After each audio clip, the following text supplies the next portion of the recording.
नमस्कार आशा दीदियों, मेरा नाम मोहम्मद शादाब आलम है और आज जो ये वीडियो है, इस वीडियो में हम एक ऐसे कार्यक्रम की बात करने वाले हैं जिस कार्यक्रम का पूरा दारोमदार और जिस कार्यक्रम को सफल बनाने की एक तरीके से पूरी जिम्मेदारी और जिस कार्यक्रम को एक तरीके से कोई सफल बना सकता है, तो वो केवल आप हो। सभी आशा दीदी या वो लोग जो डीए के रूप में इस कार्यक्रम में कार्य करेंगी, वो सभी लोग ही इसको सफल बना सकते हैं। इस कार्यक्रम को, इस कार्यक्रम का नाम है एमडीए। आप लोगों ने डेफिनेटली सुना होगा क्योंकि कई बार से कार्यक्रम चल रहा है भारत सरकार के द्वारा या स्वास्थ्य विभाग के द्वारा, जिसमें हम कहते हैं मास ड्रग एडमिनिस्ट्रेशन या सर्वजन दवा सेवन कार्यक्रम। जो लोग इस वीडियो में आ रहे हैं, जो इस कार्यक्रम को समझना चाहते हैं, वो इस बात को समझ ले कि आप ये प्रोग्राम तो समझ सकते हो कि प्रोग्राम क्या है, मगर मेनली जो ये हम पूरा वीडियो बनाने की कोशिश कर रहे हैं, ये उन लोगों के लिए बनाने की कोशिश कर रहे हैं जो इस प्रोग्राम को ग्राउंड रिपोर्ट, ग्राउंड जीरो पे काम करने शुरू करती हैं, ताकि उनसे कोई गलती ना हो सके। वो चीजों को ट्रेनिंग में अगर समझने की कोशिश करती है, ट्रेनिंग में कोई चीज रह जाती है, तो उसको उस वीडियो के माध्यम से बाद में भी देख के समझ सके, और जब वो ग्राउंड पे काम करने जाए, वो जमीनी धरातल पे काम करने जाए, तो उन्हें किसी तरह की कोई परेशानी ना हो। पहले तो हमें इस कार्यक्रम को समझना होगा, कार्यक्रम है क्या, एमडीए क्या है, मास ड्रग एडमिनिस्ट्रेशन क्या है, सर्वजन दवा सेवन कार्यक्रम क्या है, कि सभी लोग जानते होंगे। जितनी भी डीएज हैं, वो चाहे आशा दीदी हो या उनके, अगर वहां जहां पे आशा दीदी नहीं मौजूद होती, उनके वहां पे कोई वॉलंटियर काम कर रहे हैं या कोई आंगनबाड़ी केंद्र की महिला काम कर रही है, जो भी लोग कर रहे हैं, वो सब लोग अगर इस कार्यक्रम को करते हैं तो डेफिनेटली जानते होंगे। मगर हम फिर भी बताते हैं कि है क्या। ये फाइलेरिया उन्मूलन कार्यक्रम है। फाइलेरिया उन्मूलन मतलब फाइलेरिया को खत्म करने का कार्यक्रम है, जड़ से मिटाने का कार्यक्रम है। कैसे है, क्या है कार्यक्रम, कैसे किया जाता है, क्या होता है, ये सब चर्चा में इस पूरे वीडियो में करेंगे। वीडियो की लास्ट तक बने रहिएगा। अगर एक एक पॉइंट आपको समझना है जो आपके कार्यक्रम को सफल बनाने में तथा आपके कार्यक्रम को एक इजी रूप में बनाने में, ताकि आप आसानी से समझ सको, वीडियो बहुत हेल्पफुल होने वाला है। सभी आशा दीदियों के लिए बहुत हेल्पफुल होगा। और अगर अदर भी देखना चाहे तो देख सकते हो, कोई बुराई नहीं है। देखिए, फाइलेरिया उन्मूलन क्या है।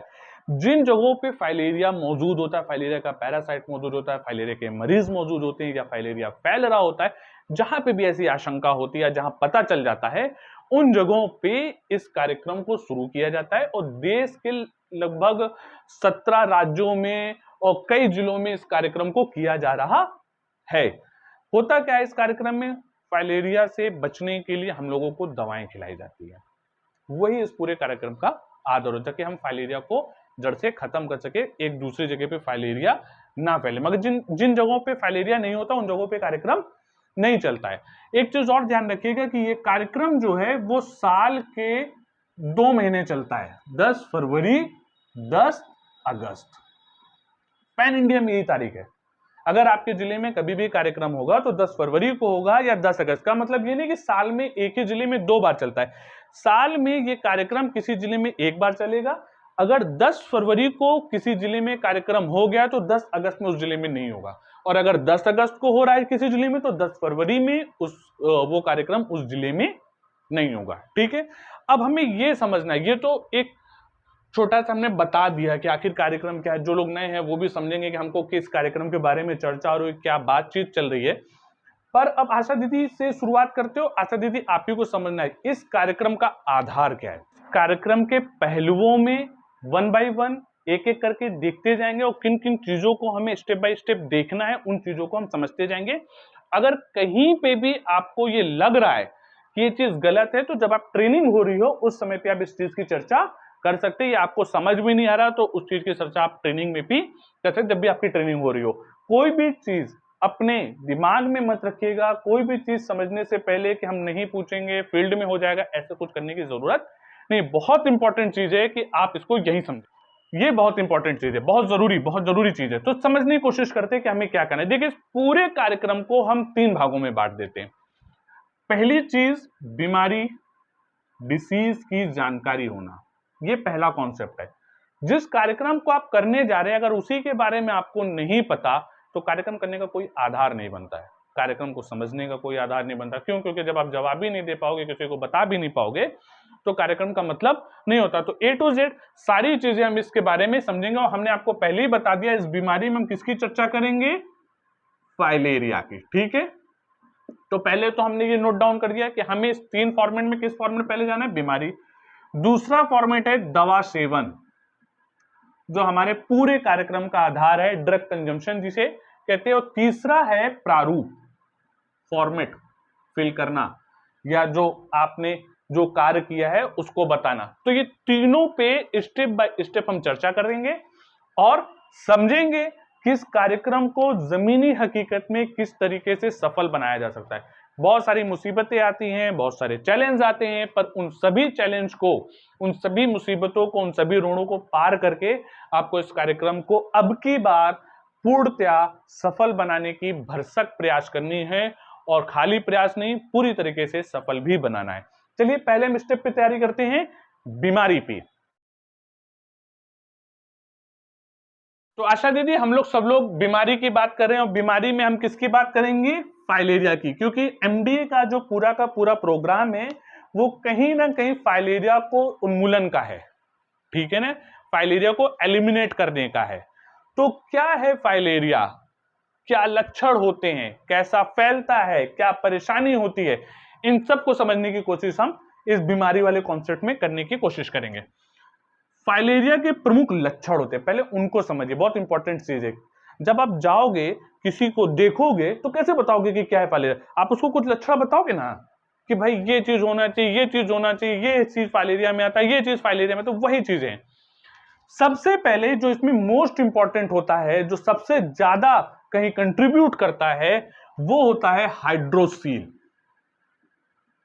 हाइड्रोसील आप लोग समझ रहे हैं, मेन में, टेस्टिस में, अंडकोश में जब सूजन आ जाती है, मेन में, टेस्टिस में, अंडकोश में जब सूजन आ जाती है, तो उसको हम रिप्रेजेंट करते हैं कि वो हाइड्रोसील है।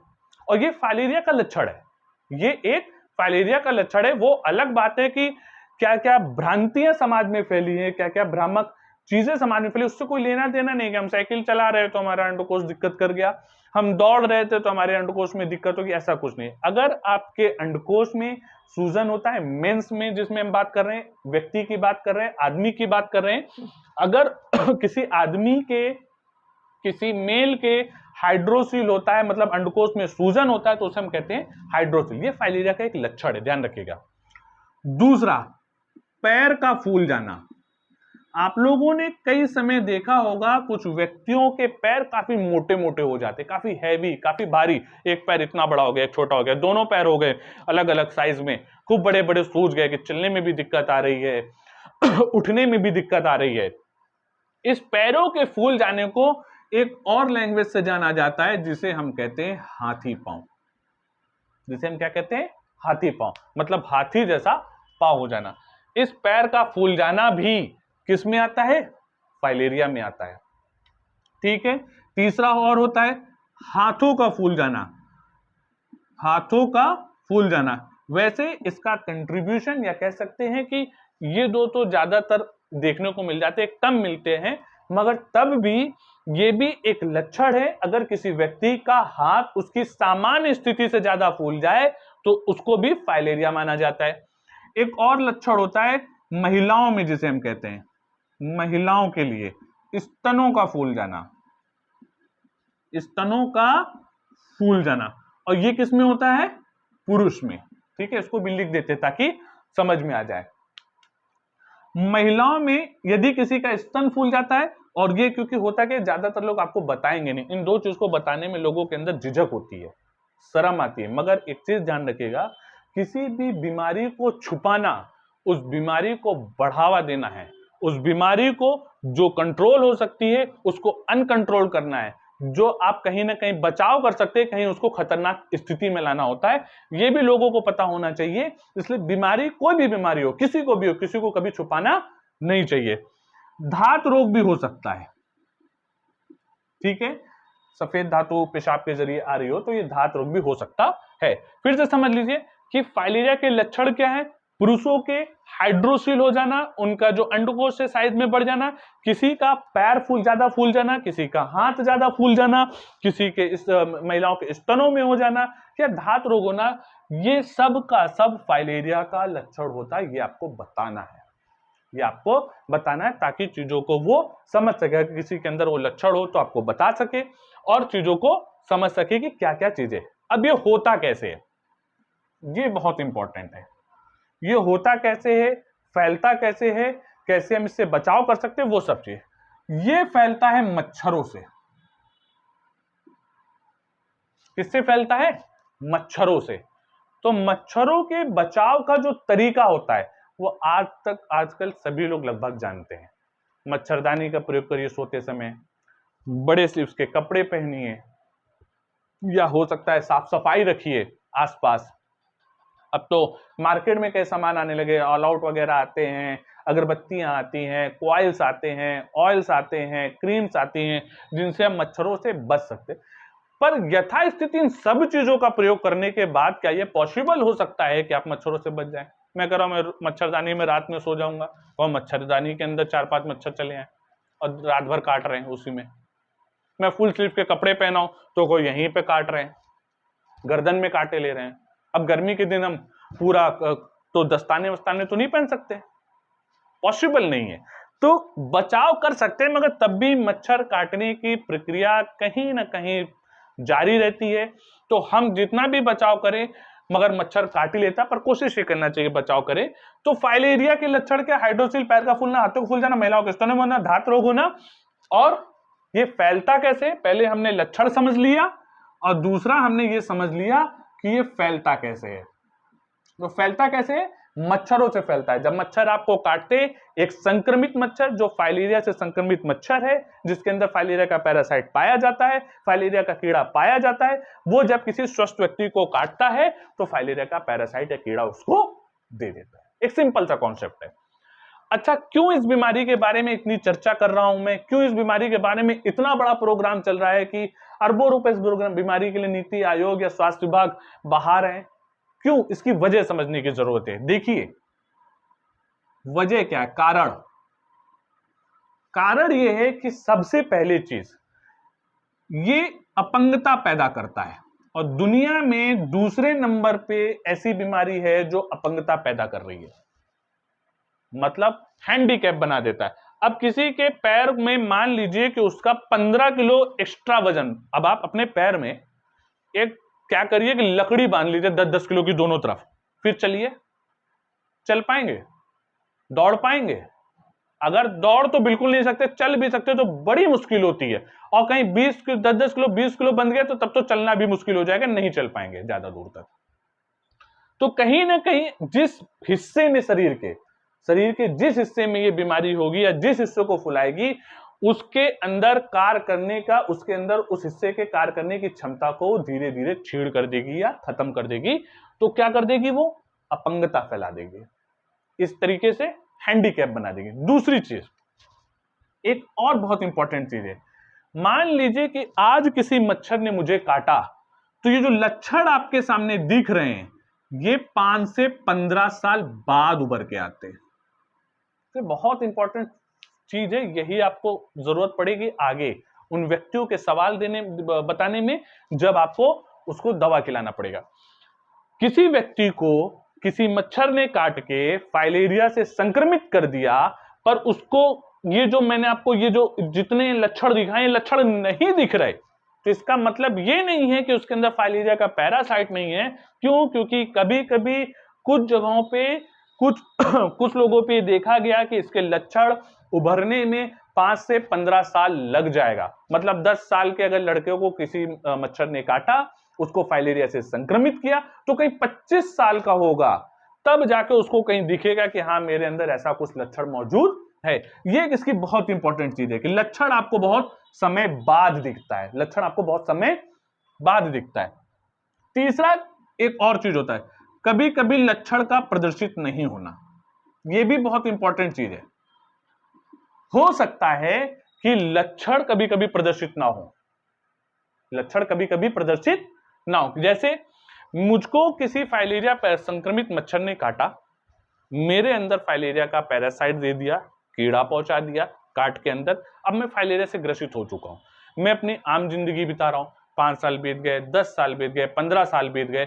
अब वो अपनी जो कोई मच्छर है, कोई पशु है, कोई जीवित चीज है, तो वो क्या करता है, अपनी अपनी जिंदगी को बढ़ाता है। जैसे हम लोग हैं, अगर जंगल में चले जाए, अपने परिवार को बढ़ा लेंगे, जंगल साफ हो जाएगा, वहां पे मनुष्य की ही बस्ती बस्ती दिखेगी।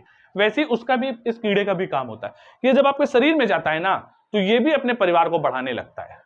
एक से 1000, 10,000, 1,00,000, 10,00,000, इस तरह बढ़ते बढ़ते इतनी तादाद में आपके शरीर के अंदर हो जाते हैं कि आपको, आपके शरीर को अंदर से खोखला बनाना शुरू कर देते।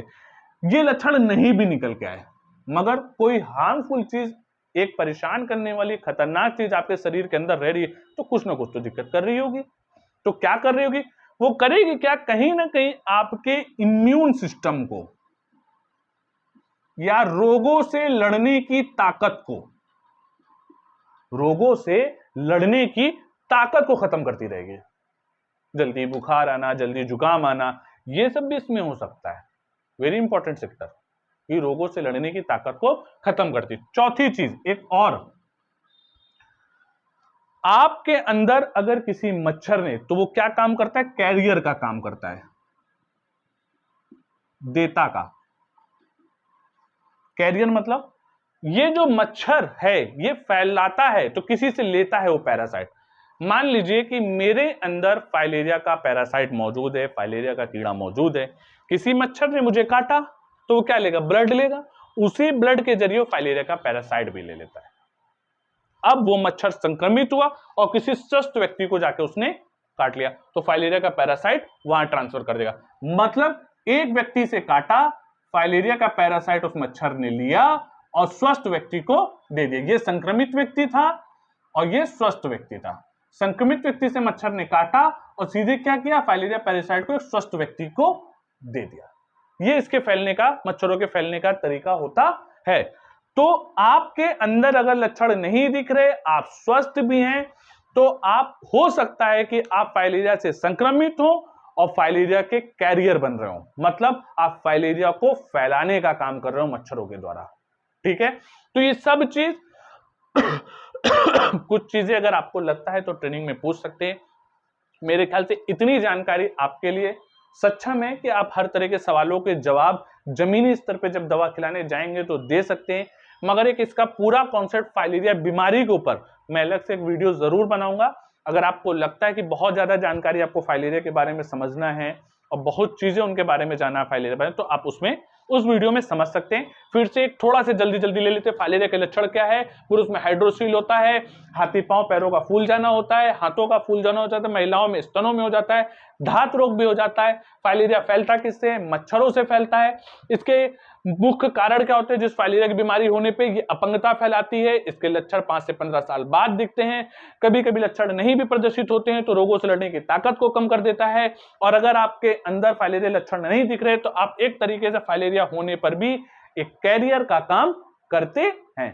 ठीक है, इस चीज का स्क्रीनशॉट ले लीजिए, अपने माइंड में बैठा लीजिए, या जो आपको लगता है वैसे आप इसको कर सकते हैं। तब हम दूसरे सेक्टर पे जाते हैं जो हमारा मुख्य सेक्टर है, जहां से स्टार्ट होता है। ठीक है, थैंक यू। एक लास्ट चीज आशा दीदी बताता जाता हूं, बहुत इंपॉर्टेंट, जो आपको फील्ड में बहुत मदद करेगा, वो क्या है उसको समझाना बहुत जरूरी चीज है, क्योंकि उससे क्या होगा कि आपकी बहुत सी चीजें हो जाएगी।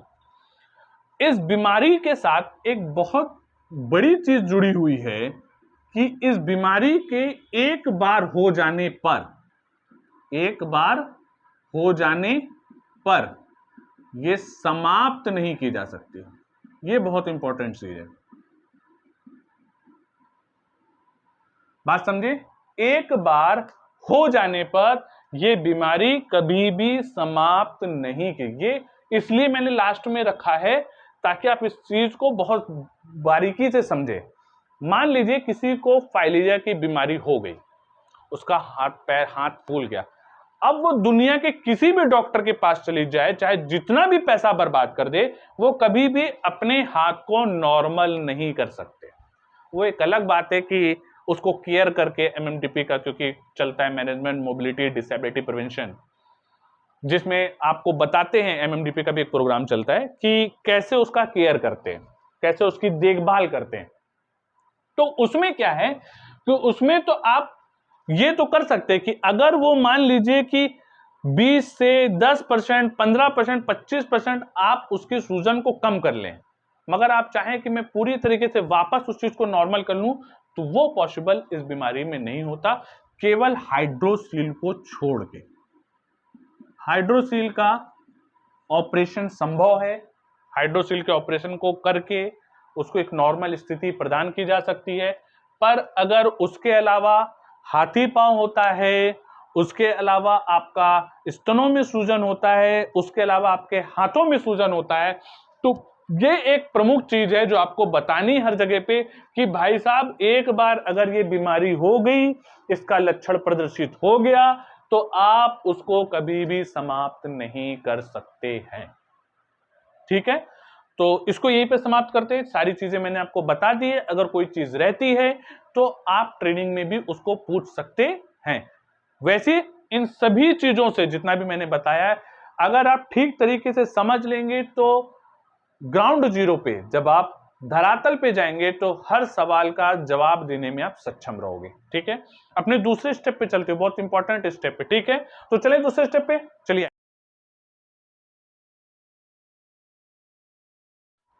अब देखिए, अब अगला हमारा प्रोग्राम है दवा सेवन। अब अगला हमारा क्या है? दवा सेवन है। दवा सेवन में हमें एक चीज का ध्यान रखना है कि हमें क्या खिलाना है, किसको खिलाना है, कितना खिलाना है और कैसे खिलाना है। क्या खिलाना है, किसको खिलाना है, कितना खिलाना है और कैसे खिलाना है। सबसे पहले हमारे पास 3 तरीके की दवाओं का समीकरण है। एक है अल्बेंडाजोल, सब समझेंगे उसके बाद बता देंगे। दूसरा है डीईसी और तीसरा है आइवरमेक्टिन। आइवरमेक्टिन,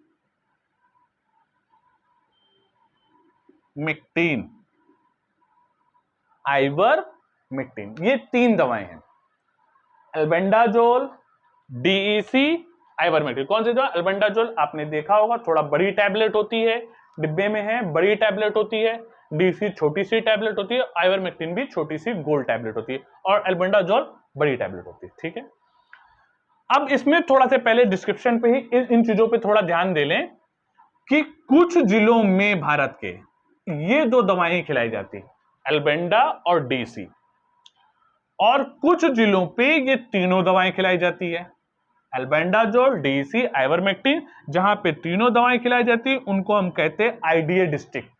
तो ये जो चीज है, ये आपको अपने जिला से खुद पता चल जाएगा कि आपके यहाँ आईडीए है या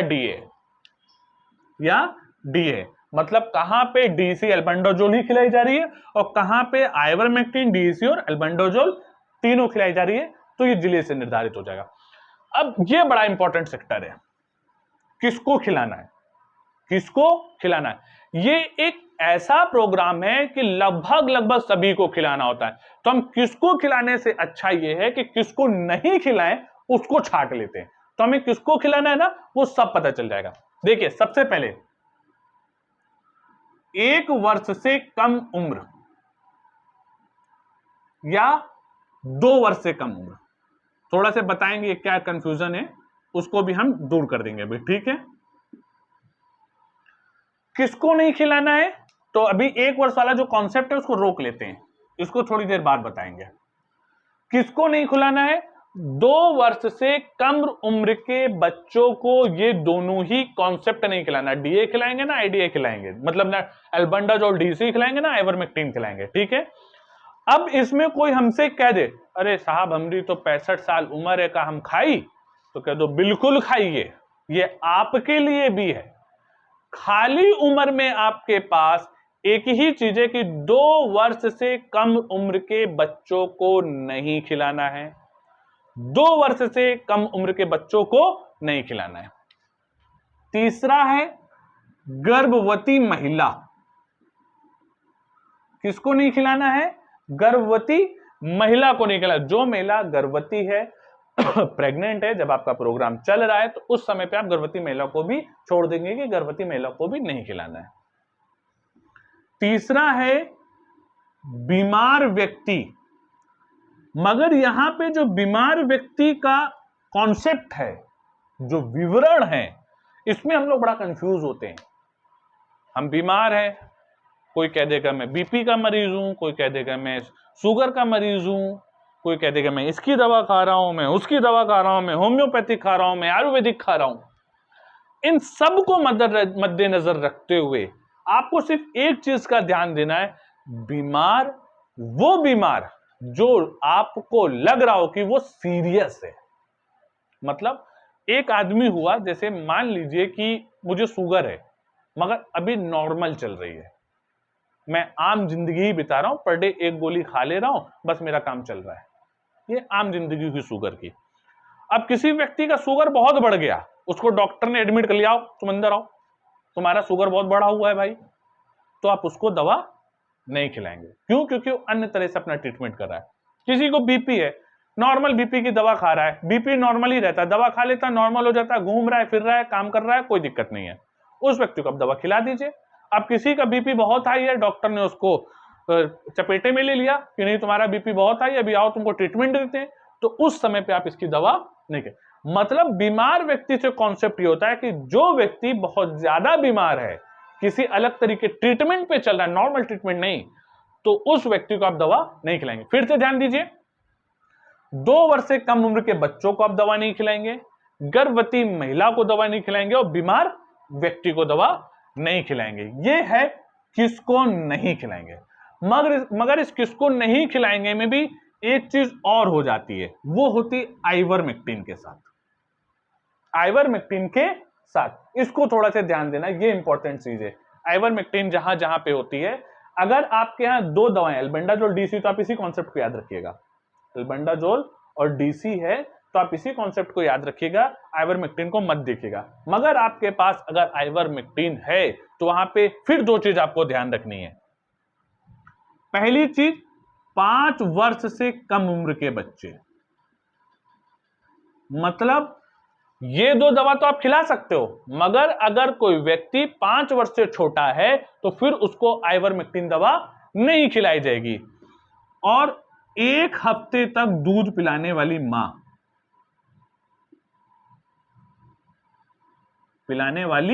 फिर समझ लीजिए, बहुत अच्छा कॉन्सेप्ट है, बिल्कुल कंफ्यूजन नहीं रहेगा, किसी तरह की डिलेमा स्थिति पे मत आएगा, दुविधा पे मत आएगा। मैं लास्ट तक आपको यहीं पे रटा दूंगा, इसी वीडियो में रटा दूंगा।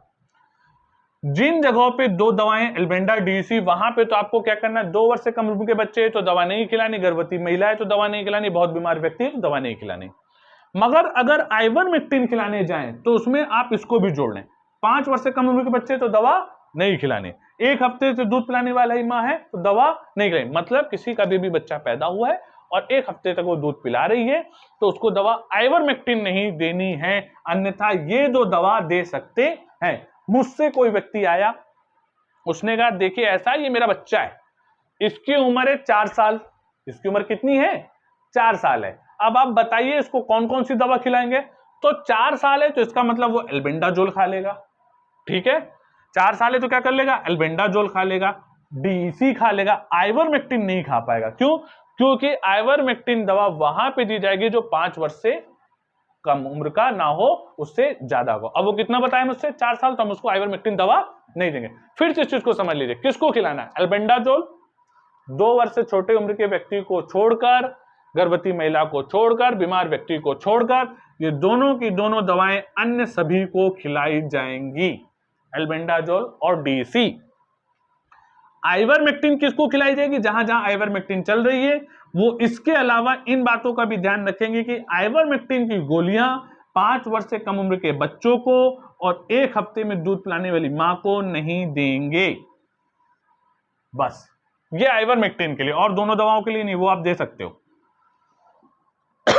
और उन दवाओं के लिए नहीं है, वो आप दे सकते हो। 2 वर्ष से छोटे बच्चे, गर्भवती महिला, बीमार व्यक्ति, उनको तो पूरी तरह छोड़ देना, सभी तीनों दवाओं में छोड़ देना है। मगर यहां पे आके 5 वर्ष से कम उम्र के बच्चे, 1 हफ्ते की दूध पिलाने वाली मां को आइवरमेक्टिन में भी छोड़ देना है, उनको आइवरमेक्टिन दवा नहीं देना है। अब यहां पे मैंने शुरू में लिखा था 1 वर्ष से कम उम्र के बच्चे, कुछ जगहों पे जहां पे आपको जिले की तरफ से निर्देशित हो उन जगहों पे ध्यान रखिएगा कि 1 वर्ष से कम उम्र के बच्चे को अगर कोई है मतलब 2 वर्ष, एक वर्ष से 2 वर्ष के बीच के बच्चे, 1 वर्ष से 2 वर्ष के बीच के बच्चे, तो वहां पर आधी गोली आप एल्बेंडाजोल खिलाएंगे। कितनी गोली? आधी गोली। ये वो कॉन्सेप्ट है, ये केवल इसी के लिए। अगर आपको मिल जाए कोई 1 से 2 वर्ष के बीच का बच्चा, 1 से ज्यादा और 2 से छोटा, तो वहां पे आधी गोली खिला देंगे, और कोई गोली आपको खिलाने की जरूरत नहीं, किसी और पे ध्यान नहीं देंगे। जहां पे आपको मिला 1 से ज्यादा 2 से छोटा, तो आप आधी गोली खिला सकते हैं। क्या? एल्बेंडाजोल। बात समझ में आ गई? फिर आपको मोटा मोटा कैसे याद रखना है? आपको याद रखना है कि मुझे 2 वर्ष से छोटे बच्चों को दवा नहीं खिलानी है, मुझे गर्भवती महिला को दवा नहीं खिलानी है, और मुझे बहुत बीमार व्यक्ति को भी दवा नहीं खिलानी है। कौन सी दवा? ना एल्बेंडाजोल खिलाएंगे, ना डीसी खिलाएंगे।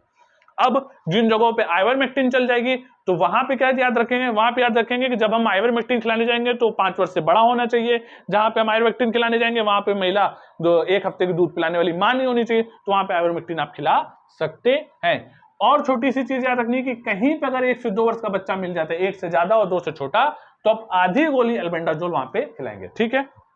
अब इसमें भी समझ लें कितना खिलाना है। देखिए, पहली है एल्बेंडाजोल। एल्बेंडाजोल क्या है? 2 कॉन्सेप्ट, आधा प्लस 1। कुछ जगहों पे आधी गोली खिलानी, कुछ जगहों पे 1 गोली खिलानी है। तो कहां पे आधी गोली खिलानी? जहां पे 1 से 2 वर्ष का बच्चा हो, 1 से 2 वर्ष का बच्चा होगा, वहां पे आधी गोली खिलाएंगे। अन्यथा वो क्या होगा? 1 गोली पूरी पूरी खाएगा। फिर से समझ लीजिए, किसको नहीं खिलाना? 2 वर्ष से कम उम्र के बच्चों को नहीं खिलाना। तो जब आप 1 गोली खिलाएंगे तो 2 वर्ष से किसी भी उम्र में हो, 4 साल, 5 साल, 10 साल, 20 साल, 50 साल, 70 साल, 75 साल, वो सबके सब क्या करेंगे? 1 एल्बेंडाजोल की गोली खाएंगे। बात समझ में आ गई? कोई दिक्कत तो नहीं? अब आइए दूसरा, डीसी पे। डीईसी गोली कितनी खिलाएंगे? डीसी उम्र के हिसाब से होती है, इसको आपको याद करना पड़ेगा। उम्र के हिसाब से होती है और इसको आपको याद करना पड़ेगा। 2 से 5 साल, 2 से 5 साल, 6 से 14 साल और 15 या 15 से बड़ा। ये चार्ट आपके दिमाग में होना चाहिए। डीसी कितने को खिलाएंगे? 2 से 5 साल में डीसी की 1 गोली, 6 से 14 साल में डीसी की 2 गोली, 15 से ऊपर डीसी की 3 गोली। ठीक है? अब 5 से 6 के बीच में मत पूछ लीजिएगा। क्यों? क्योंकि जब आप किसी से उम्र पूछते हैं तो वो आपको वो उम्र बताता है जो नॉर्मल गिनती में महीने में नहीं बताता। जैसे किसी ने बताया मेरे बच्चे की 5 साल उम्र है, तो वो 5 साल अगर 2 महीना भी हो रहा हो तो 5 ही साल बताएगा। ठीक है ना? तो उम्र जो बताई जाती है उसी हिसाब से चलेंगे। 2 से 5 साल में 1 गोली, मतलब अगर 2 साल से बड़ा और 6 साल से छोटा या 5 साल तक का बच्चा है तो उसको 1 गोली खिलाएंगे। 6 से 14 साल का कोई व्यक्ति है तो 2 गोली खिलाएंगे, और 15 साल के बराबर या 15 साल से बड़ा है तो उसको 3 गोली डीसी की खिलाई जाएगी। बात समझ में आ गई? एल्बेंडाजोल का ध्यान रखिए, 1 से 2 वर्ष में आधी गोली और उसके ऊपर सबको 1 गोली। अब डीसी में क्या? 2 से 5 साल में 1 गोली, 6 से 14 साल में 2 गोली और 15 साल से बड़ी 3 गोली। अब तीसरा आता है आपका आइवरमेक्टिन। इसको भी थोड़ा सा समझने की जरूरत है। आइवरमेक्टिन तो आपको किससे खिलाना है? 5 वर्ष से। सबसे बड़ी बात तो यही याद रखिएगा कि वो बच्चा 5 वर्ष से ऊपर होनी चाहिए। कैसे खिलाएंगे उसको भी समझ लेते हैं। 90 सेंटीमीटर से 120 सेंटीमीटर, देखिए 30 का फर्क है।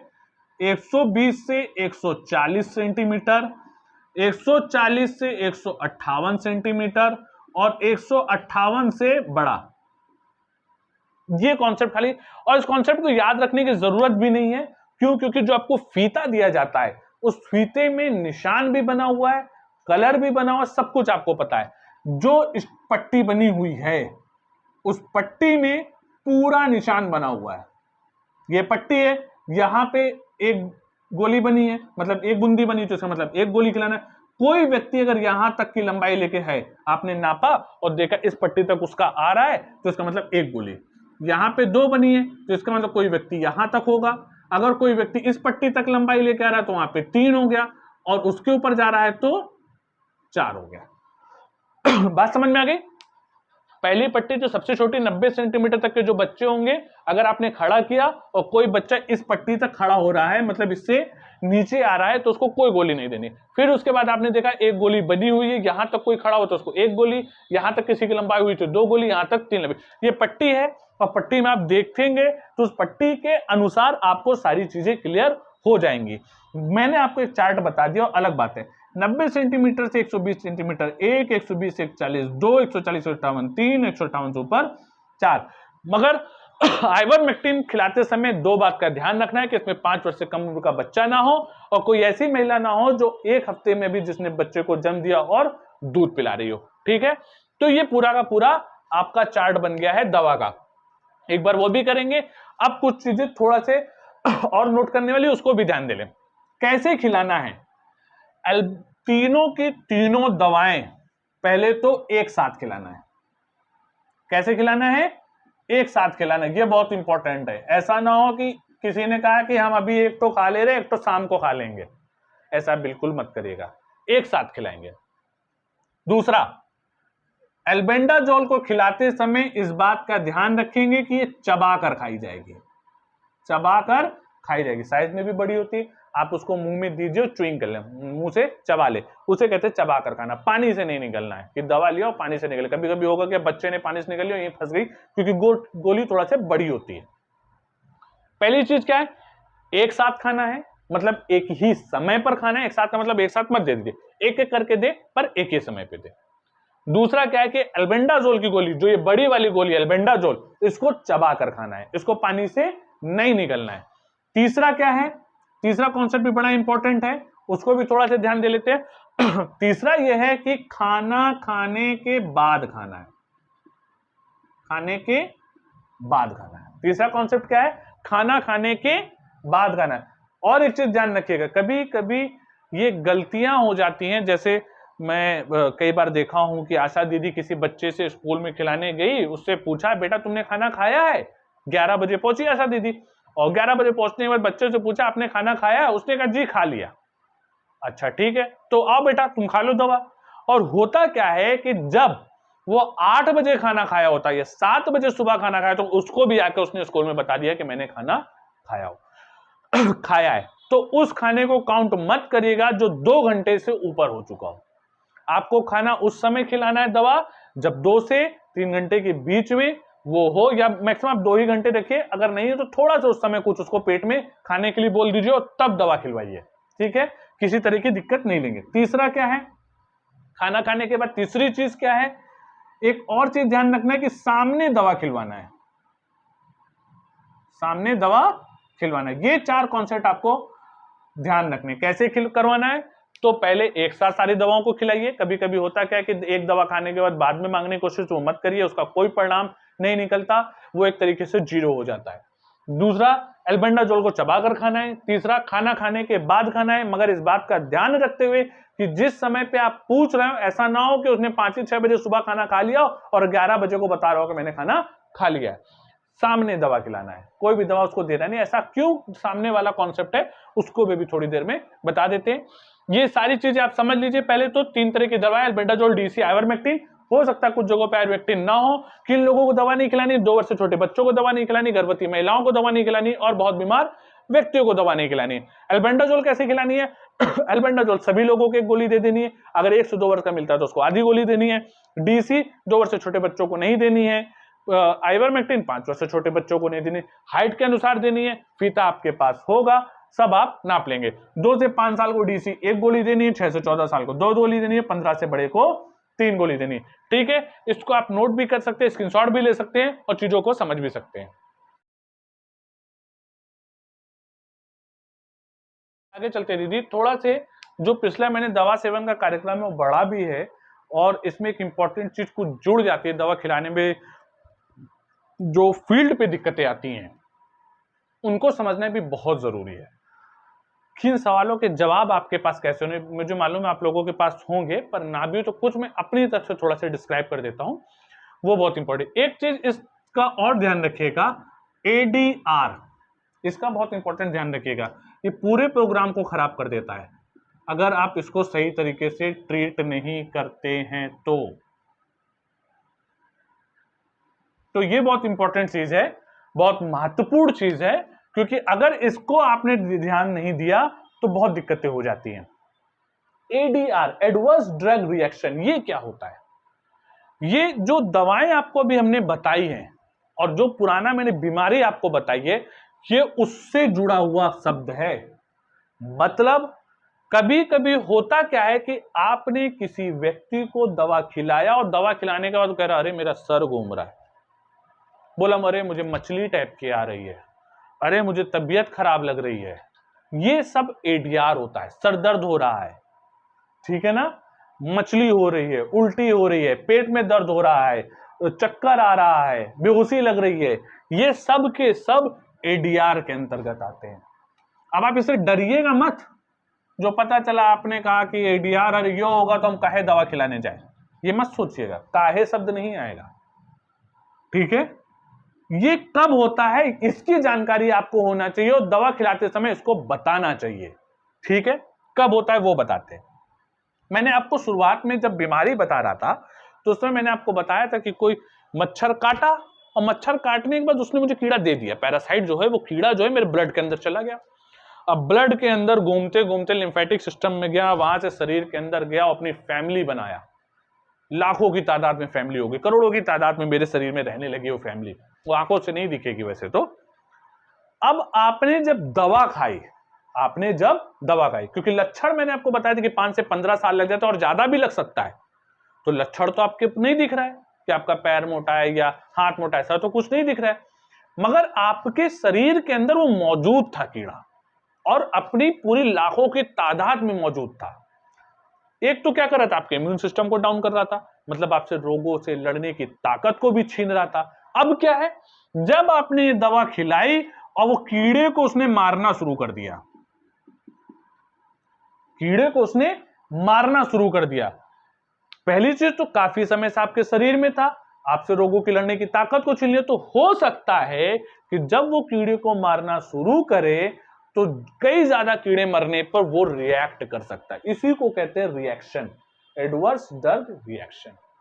तो ये कहीं से भी खराब बात नहीं है, इस बात को अपने दिमाग में बैठा लीजिएगा, ये कहीं से भी खराब बात नहीं है। ये कब होगा ये इंपॉर्टेंट है, महत्वपूर्ण क्या है, ये हुआ ये नहीं, ये कब हो रहा है ये इंपॉर्टेंट है।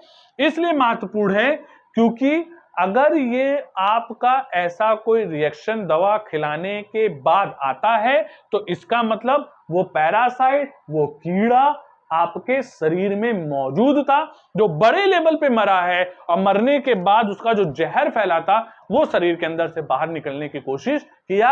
और किस रूप में किया है, अलग अलग तरीके के, जी मसलाना, उल्टी आना, सर दर्द होना, बदन दर्द होना, बुखार आना, पेट दर्द होना, चक्कर आना, उन सब में ये महसूस हो सकता है। तो जब आप दवा खिला रहे हो तो पहले उसको बता दीजिएगा, देखिए ऐसा है कि फैला हुआ है सब जगह, अब पता नहीं आपके शरीर के अंदर है कि नहीं, तो जब आप दवा खाएंगे ऐसा कुछ हो सकता है, तो इसका मतलब है आपके शरीर में था, आप फुल चेकअप भी कराइएगा बॉडी का जाके, ऐसा ना हो कि घर ही में बैठ जाइएगा। अगर ऐसा कोई रिएक्शन हो तो फुल चेकअप कराइए और सही तरीके से उसका ट्रीटमेंट करिए। तो ये चीज होती है एडवर्स ड्रग रिएक्शन। इसका एक छोटा सा बात और बता दूं मैं, ये जो लक्षण निकलता है ये आपके शरीर में केवल 2 से 3 घंटे तक रहता है, मतलब ऐसा नहीं कि शरीर में बना ही रहेगा, मैक्सिमम 24 घंटे होता है, पर 2 से 3 घंटे में ये सही हो जाता है। अगर किसी को लक्षण दिखेगा तो उसको बताइए कि कोई दिक्कत की बात नहीं, 2 से 3 घंटे में वो स्वतः ही सही हो जाएगा, घबराने की 1 पैसे की जरूरत नहीं है। बात क्लियर होगी। दूसरा, अगर आपको लगता है कि उसको किसी तरह की ट्रीटमेंट की जरूरत है तो आप अपने, जब आप कार्यकर्ता हैं, आप स्वास्थ्य विभाग से जाएं तो जी मतलब उल्टी की दवा, दर्द की दवा लेते हुए जाएं। और अगर लग रहा है कि आपके पास वो दवा नहीं है तो ओआरएस घोल भी हो सकता है, या ओआरएस घोल बनवा के पिलवा दें। सबको मालूम है ओआरएस घोल कैसे बनाया जाता है, 1 गिलास लीजिए, उसमें 1 चम्मच चीनी डालिए और पौन चम्मच नमक डाल दीजिए, ओआरएस घोल तैयार होगा, वो पिलवा दीजिए। बात समझ में आएगी। एडवर्स ड्रग रिएक्शन से लड़ना बहुत जरूरी है, कभी कभी ये बहुत नुकसानदेह हो जाता है, इस बात का ध्यान रखिएगा। आप अगर सही तरीके से नहीं बताएंगे, डील नहीं करेंगे, तो मे भी पॉसिबल है कि इससे लोग, आगे किसी को हुआ उसको पता नहीं था, हो गया तो घबरा जाएगा, आगे भी सबको बता देगा।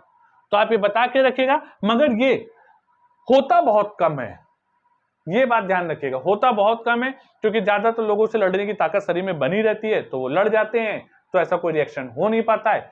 और अगर होता है तो आप बता दीजिएगा कि भाई कोई दिक्कत नहीं, मगर सबसे पहले खुद मत घबराइएगा, देखो रे ये क्या हो गया, दवा खाने के बाद हो गया, ऐसा नहीं। एक भी कैजुअलिटी आज तक इसमें नहीं नोट की गई पूरे पैन वर्ल्ड में, पूरे वर्ल्ड में, दुनिया में। तो आप मत घबराइए, क्योंकि आप घबराएंगे तो दूसरा घबरा जाएगा। तो उसको डील करने का तरीका है, जैसे ही होता है तो बिल्कुल निश्चिंत होकर बोलिए, कोई दिक्कत नहीं, 2 से 3 घंटे में ठीक हो जाएगा, बैठ जाओ चुपचाप, बैठो आराम से बैठो, 2 से 3 घंटे में ठीक हो जाएगा। और ज्यादा दिक्कत हो रही तो उसी समय एक ORS घोल बनवाइएगा कि 1 कप 1 गिलास पानी लाओ, उसमें 1 चम्मच चीनी डालो, 1 चम्मच नमक डालो और उसको घोल के पिला दो। बात समझ में आ गई? ये होता है ADR। अच्छा, एक चीज और ध्यान रखिएगा, अगर ADR पे ध्यान नहीं दोगे तो इसका असर क्या होता है। जब कभी बूथ लगता है तो ऐसा होता है कि बूथ के समय पे थोड़ा सी परेशानी हो जाती है। एक ADR तो स्वतः निकल आता है, क्योंकि ADR के कई कॉन्सेप्ट है, सारे कॉन्सेप्ट में बता दो कौन कौन से ADR आपको फील्ड में मिल सकते हैं। ADR के तो वो बता दियो कैसे होता है। एक स्वतः ADR मतलब जो मैंने ये बताया कि आपके अंदर कीड़ा था, आपने कीड़ी की दवा खाई और कीड़ा अंदर मरा। ज्यादा वैल्यू में कीड़ा था, ज्यादा वॉल्यूम में कीड़ा था, ज्यादा प्रतिशत में कीड़ा था, आपका शरीर नहीं लड़ पाया तो उसने ADR दे दिया, स्वतः हो गया। ठीक। एक दूसरा ADR होता है, ये ADR आपकी गलती होती है, खाली पेट। एक दूसरा ADR होता है और ये ADR आपकी गलती होती है कि खाली पेट अगर आपको दवा खिला दें तो भी ADR हो सकता है। तो भी आप, इसीलिए मैंने आपको कहा कि जब भी खाली पेट की बात हो उसका खाना पूछे तो समय का भी निश्चित रूप से ध्यान रखें कि आप किस समय पर उसने खाना खाया है। तो खाली पेट इस दवा का सेवन बिल्कुल ना कराएं, खाली पेट इस दवा का सेवन बिल्कुल ना कर पाए। और जहां पे भी आप ग्रुप में करवा रहे हैं, जहां पे भी आप ग्रुप में करा रहे हैं, बल्क में करा रहे हैं, जैसे स्कूल में चले गए एक साथ सबको लाइन वाइज कराया जाए, लाइन से खड़े जाओ खाते जाओ, लाइन से खड़े जाओ खाते जाओ, तो वहां पे आपको और ध्यान रखने की जरूरत है। यहां पे एक और ADR हो जाता है, वो ADR होता है देखा देखी। देखा देखी मैं क्यों बता रहा हूं, ये बहुत इंपॉर्टेंट ADR है। देखा देखी ये ADR क्यों होता है? आप किसी को रोते हुए देखिए, किसी को भी, तो आपके अंदर इमोशनली वो आंसू निकल आते हैं। आप किसी को उल्टी करते हुए देखिए तो आपको भी फील होती है उल्टी। मान लीजिए कि आपने ग्रुप और बल्क लाइन में किसी को खिलाना बच्चे को चालू कर दिया, उस बच्चे में एक का स्वतः ADR हो गया, मतलब उसके अंदर कीड़ा बहुत था और उसने कहा मुझे उल्टी फील हो रही है। तो खाने वाले जितने भी बच्चे होंगे ना, उसमें मैक्सिमम देखा देखी कहेंगे मुझे भी हो रही है, मुझे चक्कर भी आ रहा है, मुझे फेंटिंग भी हो रही है। तो ये भी पॉसिबिलिटी आ जाती है। तो जब कभी भी कहीं पे भी, खासकर बच्चों के साथ, क्योंकि बच्चों की लड़ने की ताकत बहुत कम होती है, अगर उनको आप दवा खिला रहे हैं तो खासकर ध्यान रखिएगा कि आप लाइन तो लगवा लो, उसमें कोई दिक्कत नहीं, मगर कमरे के अंदर 3 से 4 ही बच्चे ही रखिए। 3 बच्चों को कमरे के अंदर बुलाइए, दवा खिलाइए, या सिंगल बच्चों को बुलाइए, उसको दवा खिलाइए, 2 मिनट होल्ड करवाइए, बैठो तुम उधर जब तक दूसरे को दवा खिलाए। अगर वो लग रहा है कि कुछ बीमार है या उसको ADR महसूस हो रहा है तो और बच्चों को उसको देखने मत दें। ठीक है, लाइन लगाया, क्लास के बाद एक बच्चे को बुला, दवा खिलाया, दूसरे को बुला, जब तक उसको 2 मिनट बैठने दिया, वो जब बैठ गया 5 मिनट, फिर तीसरे को बुलाया, उसको जाने दिया, अन्य को लगे, इस तरह करिए।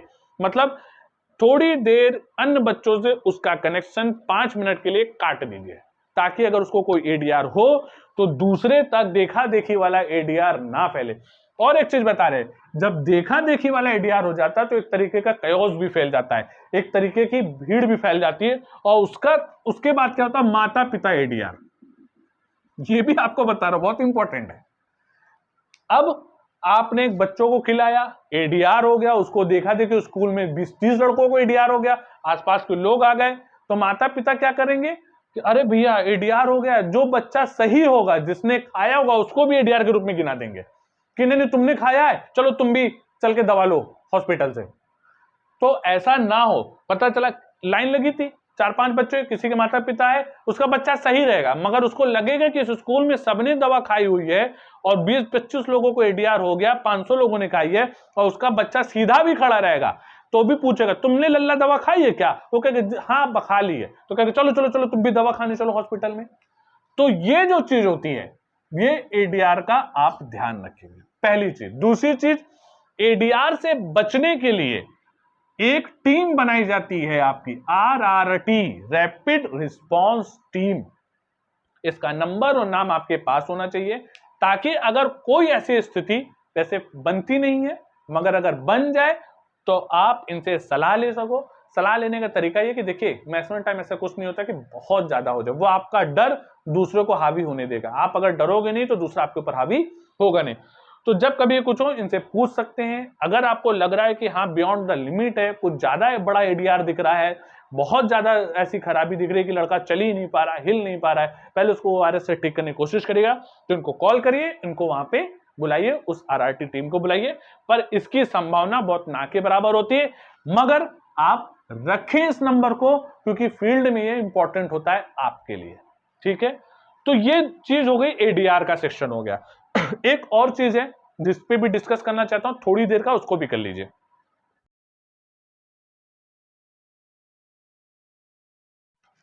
देखिए जो लोग दवा नहीं खाते उनके पास कई तरीके के जवाब होते हैं। मैं नहीं खाऊंगा, मैं दूसरी दवा खा रहा हूं, ज्यादा दवा है, अच्छी नहीं लगती दवा, घर पे कोई नहीं है, बहुत तरीके की परेशानी होती है। मगर आपको सच्चाई बताएं, इन सब परेशानियों का एक ही रीजन होता है, डर। जो भी लोग दवा नहीं खाते उनके 100% उनके अंदर पहले दवा को लेके एक डर बन जाता है। ये दवा कैसी है, कौन खिलाने आ रहा है, क्या है, ये जो डर होता है इसको दूर करना बहुत जरूरी होता है। इसके बिना कॉन्सेप्ट नहीं बनता। जब कभी उसके मान लीजिए कि आपने डर मिटा दिया तो उसके पास दूसरा सवाल आ जाता है। इस डर को मिटाने के बाद की बात कर रहा हूं, दूसरा सवाल आ जाता है कि मैं बीमार नहीं हूं, मैं बीमार नहीं हूं। ये उस डर के हटने के बाद उठने वाला सवाल होता है। हर व्यक्ति लगभग अगर पहले उसने दवा नहीं खाई है, नया दवा खाने वाला होगा और दवा खाने से मना करेगा, तो उसके दिमाग में सबसे पहले एक डर बनता है कि ये दवा कैसी है, क्यों खिला रहे हैं, या सरकार के खिलाफ ऐसा कुछ होता है जिसकी वजह से डरता है कि हम ये दवा नहीं खाएंगे। आपने उसका डर निकाल दिया, तब उसके पास ये सवाल बनता है कि मैं बीमार नहीं हूं तो क्यों यूं दवा खाऊं।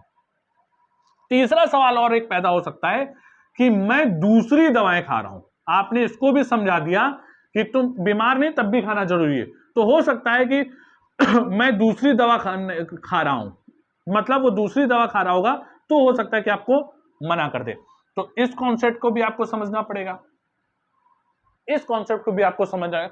चौथा, इसके बाद अन्य से सारे जो होते हैं ये अन्य पे हो जाते हैं, ये इन सब के बाद आता है। एक step by step mind press चलता है। जब आप पूछोगे कि मैं क्यों नहीं खा रहे, क्यों नहीं खा रहे, डर था उसके अंदर, उसने कुछ भी बहाना ढूंढ लिया, तो अन्य में काउंट हो जाता है। या आपने सब समझा दिया तो कह दिया कि मेरे घर में कोई नहीं, मैं नहीं खाऊंगा। मगर इन सब की जो पेचीदा, जो जड़ पे जो सवाल होता है वो होता है ये डर। ये जो जड़ का सवाल है, जो रूट लेवल का सवाल है, अगर आप इसको सही कर दो तो कहीं ना कहीं सिस्टम बन सकता है। तो ये जो डर वाला कॉन्सेप्ट है इसको दूर करने की पहले कोशिश करते हैं कि कैसे किया जा सकता है, फिर अन्य सवालों के जवाब देंगे।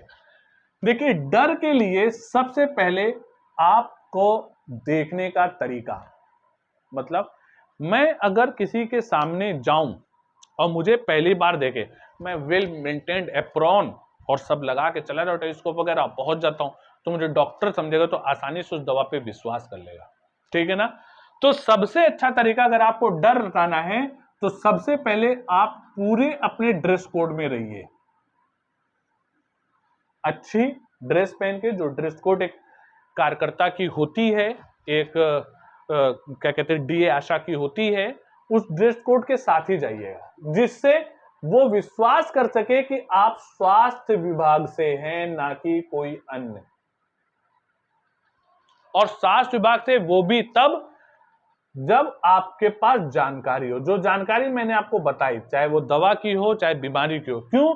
क्योंकि आपने ड्रेस तो पहन ली, उसके सवालों का जवाब अगर आप नहीं दे पाए तो भी आपके लिए बेकार हो जाएगा। तो जानकारी होना भी बहुत जरूरी है, अच्छे से उसको समझ लीजिएगा। बात क्लियर हो गई। पहली चीज, अच्छा ड्रेस पहन के जाइए, बात करने का एक तरीका होना चाहिए, अपने आप को कैसे आप प्रेजेंट करें। दूसरी चीज, पेचीदा से पेचीदा जानकारी होना, बीमारी कैसे फैल रही, क्या लक्षण है, क्या उसके कारण है, कौन सी दवा खिलानी है, कितनी खिलानी है, क्या खिलानी है। ठीक है।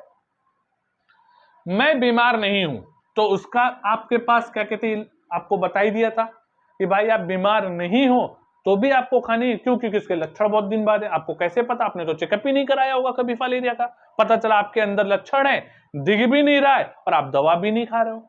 दूसरी चीज, अगर एक बार हो गया तो ये वैसे भी आपके लायक नहीं बचेगी, क्योंकि आप जब हो गया तो हो गया। तो बीमार होने से पहले ही इस दवा को खाना है। मैं दूसरी दवा खा रहा हूं तो आपको बता दिया है कि कोई भी दवा आप खा रहे हो, अगर नॉर्मल रूप से चल रही है तो आप खा सकते हो। अन्य में एक और बड़ा इंपॉर्टेंट क्वेश्चन आ जाता है कभी कभी, ये तो आप इतनी चीजें तो समझ गए ना कि डर को आपको पहले खत्म करना है। जानकारी होना बहुत इंपॉर्टेंट है। जानकारी अगर आपके अंदर है तो चीजें सही होंगी, अन्यथा गड़बड़ हो जाएंगी। ड्रेस कोड आपका सही होना चाहिए। मैं बीमार नहीं हूं, इसके सवाल का जवाब आपके पास होना चाहिए। मैं दूसरी दवा खा रहा हूं, इस सवाल का जवाब भी आपके पास होना चाहिए। इसका एक स्क्रीनशॉट ले लीजिए, या अपने उसमें आप लोग आपस में भी चर्चा कर सकते हैं, क्योंकि वो चर्चा करेंगे तो मे भी पॉसिबल है कि थोड़ा से चीजों को ध्यान से देख लेंगे कि क्या होता है। ठीक है ना, देख लीजिए आपने ले लिया है इसका स्क्रीनशॉट। एक दो चीज और इसमें पॉइंट में डिस्कस करना चाह रहा था, वो भी बहुत इंपॉर्टेंट चीज है।